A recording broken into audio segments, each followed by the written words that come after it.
Welcome to 3D Print Pulse, your essential weekly update from the cutting edge of 3D printing and additive manufacturing. Every week, we bring you the most important news and developments. The episodes are crafted by All3DP's expert editors and voiced by text-to-speech so that we can go hunting for news again. Ready for the latest? Let's dive right in. In the world of flexible 3D printing, TPU has always been the workhorse. It's durable, offers interesting material properties, and prints reasonably well, even in conjunction with other materials. But for applications that demand high performance, there's a new king of bounce in town, Peba. Short for polyether block amide, Peba is a thermoplastic elastomer that is quickly gaining traction in the filament market. Unlike TPU, which absorbs energy when compressed, Peba is famous for its hysteresis, or energy return up to 78%. It doesn't just squash, it snaps back. This super bounce property is why Peba has become the material of choice for high-end running shoes, like the Nike Vaporfly series, and premium ski boots. It also is significantly lighter than TPU. Furthermore, it maintains its flexibility in extreme cold, down to -60 degrees Celsius, where standard TPU would stiffen or crack. Until recently, Peba was a niche material, mostly available for SLS powder bed systems. But now, filament brands like SaneSmart, Tech, Kexeld, eSun, NinjaTech, Filamentum, and many more are launching Peba filaments for FDM printers. That cluster of releases signals a shift. Peba is no longer a specialty material accessible only through niche suppliers. It is becoming a recognized category of flexible filament for FDM printing. However, printing with the material is not for the faint of heart. Peba is known to be quite a diva. It is extremely hygroscopic, meaning it sucks up moisture instantly and must be dried thoroughly. It also requires high nozzle temperatures, often up to 260 degrees Celsius, and demands a direct drive extruder to handle its soft, elastic nature without jamming. But for makers building drones, robotics, or wearable sports gear, the trade-off is worth it. Peba isn't just a flexible plastic, it's a performance upgrade. If you want to learn more about the material, please check All3DP's in-depth overview. If you own a 3D printer, you know the guilt. The pile of plastic leftovers, the failed prototypes, the support structures, it all ends up in a box, and eventually, the trash. In a recent All3DP poll, 84% of readers either trash or indefinitely store their 3D printer waste. The reason? Recycling is hard to find. You can't throw out your filament waste with the household recycling, and machines that turn waste back into filament are expensive. A new Kickstarter campaign wants to change that. It's called the ExtrudeX. The promise is simple: a desktop filament extruder that you can build yourself for around $300. Unlike expensive commercial units like the Loop or the Filabot, the ExtrudeX is a true DIY project. You buy the digital files, 3D print the frame and gears yourself, and then assemble it using an off-the-shelf hardware kit that includes a heating coil and a simple DC motor.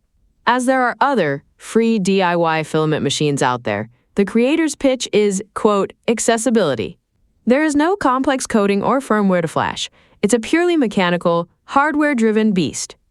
You mix 40% your shredded waste with 60% virgin pellets, dump it in the hopper, and watch fresh 1.75mm filament spool out the other side. Of course, there is a catch. It's not a magic appliance. You still need a way to shred your old prints, likely a blender or a separate grinder, and getting perfect diameter tolerance requires patience. But for the maker community, the ExtrudeX represents a massive leap forward. It turns the dream of a circular economy from an expensive industrial luxury into an achievable weekend project.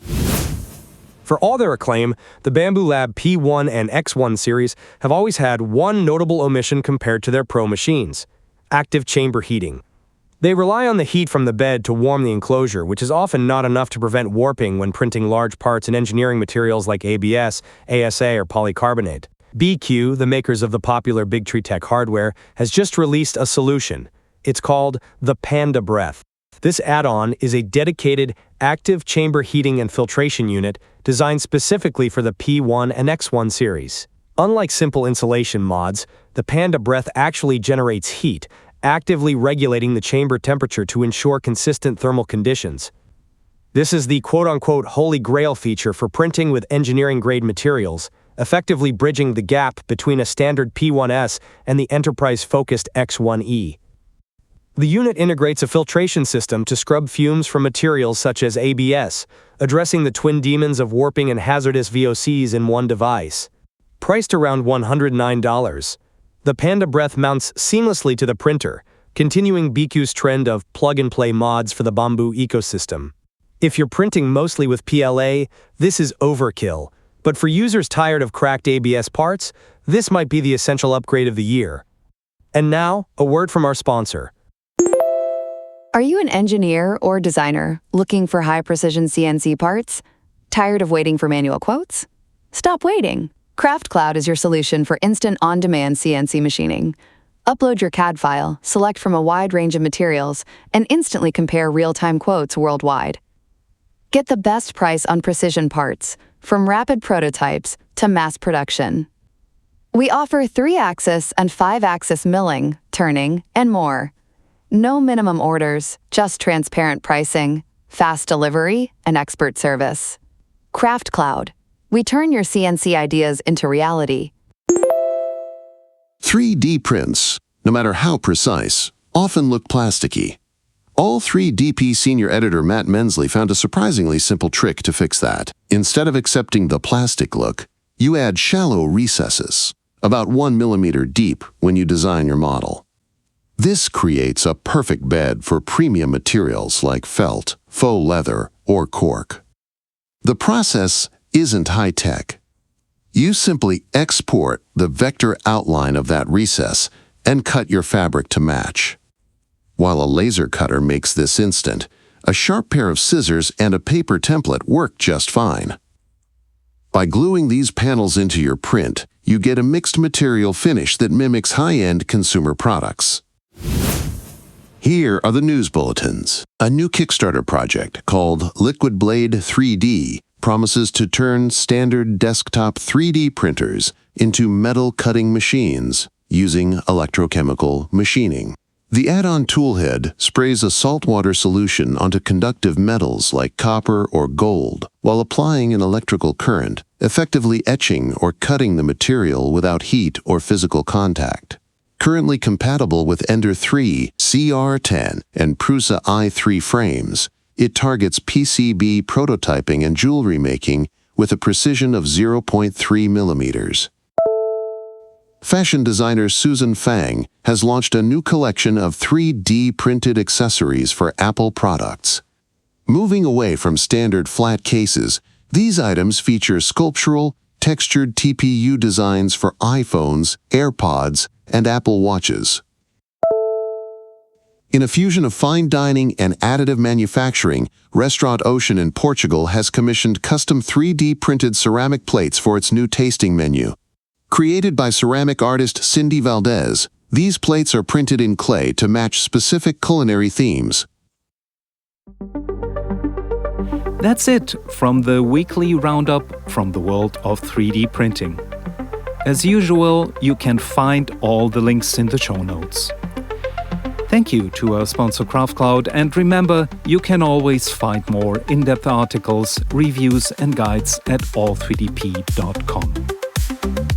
Don't forget to subscribe and leave us a rating or review. It really helps us to bring these updates to even more 3D printing enthusiasts like you. Join us next week for another rapid-fire update. Until then, happy printing!